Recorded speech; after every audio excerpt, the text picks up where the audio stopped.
आई वडील जिवंत असताना मुलाने माझा हिस्सा द्या म्हणून कोर्टात जाणे हे अनेक वेळा कायदेशीर चुकीचे आहे आणि जर चुकीची वाटणीची केस दाखल केली तर 5 ते 7 वर्ष केससाठी लागतात.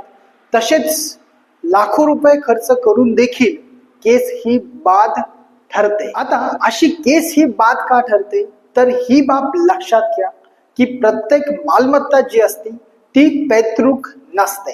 त्याचप्रमाणे असेही गैरसमज आहेत की आई वडील जिवंत असताना प्रॉपर्टीची वाटणी होत नाही किंवा प्रत्येक प्रॉपर्टीमध्ये मुलांचा जन्मतः हक्क असतो. परंतु हे सर्व मालमत्तेचा जो काही प्रकार आहे त्याच्यावर अवलंबून आहे. कारण हिंदू सक्सेशन ऍक्ट नुसार जर वडिलोपार्जित प्रॉपर्टी असेल तर त्यामध्ये सर्वांचा समान हक्क हा होत असतो.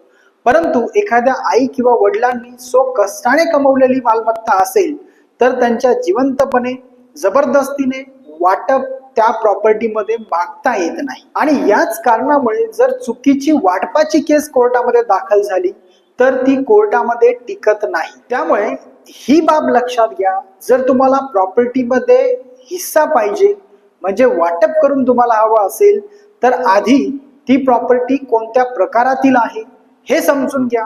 तसेच कागदपत्रे तपासून घ्या आणि शक्य असेल तर परिवारामध्ये बसून सेटलमेंट करा. आणि सर्वात महत्वाचं म्हणजे जर आई वडिलांकडनं दबाव टाकून एखादी कागद केलेला असेल तर कोर्टामध्ये तो रद्द ठरवला जाऊ शकतो आणि तशी फौजदारी केस देखील त्या वारसांवर होऊ शकते. म्हणूनच हा व्हिडिओ प्रत्येक ग्रुपमध्ये पाठवा.